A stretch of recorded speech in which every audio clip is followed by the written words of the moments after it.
जी हां, दिल्ली तशद्दुद पर आज लोकसभा में बहस होना है। ज़राए के मुताबिक दोपहर 1 बजे लोकसभा में ये बहस शुरू होगी। वज़ीर दाखिला अमित शाह बहस के बाद जवाब देंगे। वाज़ेह है कि पार्लियामेंट के बजट इजलास के दूसरे मरहले के आगाज़ से ही अपोजिशन जमातें दिल्ली तशद्दुद मामले पर बहस का मुतालबा करती रही थी। इसी की वजह से पार्लियामेंट के दोनों ऐवानों में कार्रवाई में रखना पड़ा। कई बार कार्रवाई मुलतवी करनी पड़ी। उधर कांग्रेस के लोकसभा अरकान हिकमत अमली वज़ा करने के लिए मीटिंग भी कर रहे हैं।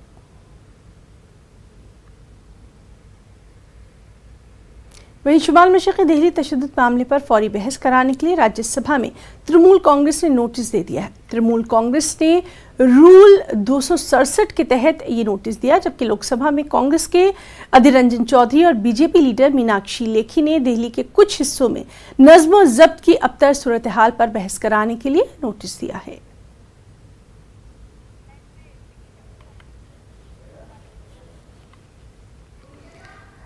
और चलिए सीधे रुख करेंगे दिल्ली का, जहां मौजूद है हमारे साथ एक बार फिर से हमारे साथी विनीत कुमार। विनीत, आज पार्लियामेंट सेशन जब शुरू होगा तो कहीं ना कहीं हंगामे के आसार नजर आ रहे हैं। कई मामलों को लेकर आपसे तफसीलात चाहेंगे।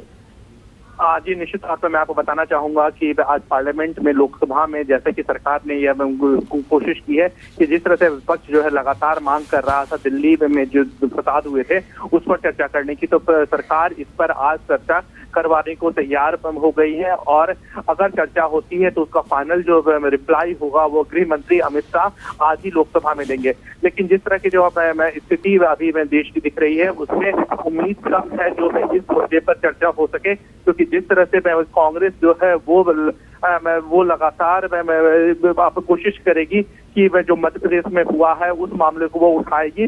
और कहीं ना कहीं इससे हम उम्मीद करते हैं कि चर्चा जो दिल्ली के फसाद पर चर्चा है वो शायद ही हो पाए।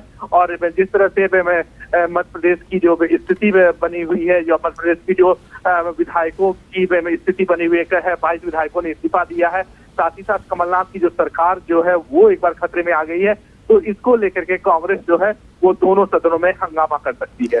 जी विनीत, बहुत बहुत शुक्रिया अदा करना चाहेंगे। लगातार पार्लियामेंट में आज क्या कुछ होगा उस पर हमारी नजर बनी रहेगी।